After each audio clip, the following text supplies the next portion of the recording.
হয়তো তুমি ভুল নও, তুমি শুধু ভুল সারাউন্ডিংয়ের মধ্যে রয়েছো। কেন কথাটা বললাম একটা ছোট্ট গল্পের মাধ্যমে বোঝাচ্ছি। এক জায়গায় অনেকগুলো বল পেন থাকতো। হঠাৎ তাদের মধ্যে এক নতুন সদস্যের আগমন ঘটল। নতুন সদস্য বাকি পেনগুলোর থেকে একটু ডিফারেন্ট ছিল। সে অন্যদের মতো লিখতে ভালোবাসতো না, তার কালি ছিল মোটা, সে আঁকতে ভালোবাসত। সে ছিল একটা স্কেচ পেন। প্রথমে তাকে নিয়ে বাকি বল পেনগুলো খুব হাসাহাসি করলো, অপমান করলো, তারপর তাকে তাদের মতো হতে বলল। স্কেচ পেনটা বাকি পেনগুলোর অপমানজনক ব্যবহার, তাদের নেগেটিভ কথাবার্তা থেকে বাঁচার জন্য তাদের মতো হওয়ার চেষ্টা করলো। কিন্তু সে তো তাদের মতো না ছিল না, তাই সে অনেক চেষ্টা করেও তাদের মতো হতে পারলো না। আর এক সময় বাধ্য হয়েই সে ভাবলো যে আমি হয়তো ভুল। কিন্তু হঠাৎ একদিন আলাদা কিছু ঘটলো।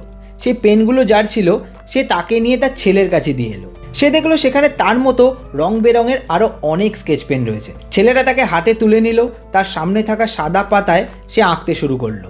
স্কেচ পেনের গাঢ় রঙে সামনে থাকা সাদা পাতাটা দেখতে দেখতে রঙিন হয়ে উঠলো। আর বাচ্চাটা হাসতে হাসতে বলল, এটাই আমার ফেভারিট পেন। সেদিন স্কেচ পেনটা বুঝলো যে সে ভুল ছিল না, সে শুধু ভুল পরিবেশের মধ্যে ছিল।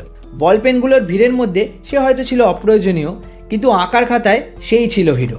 আর এই গল্পটা শুধু স্কেচ পেনের ব্যাপারে কিন্তু ছিল না।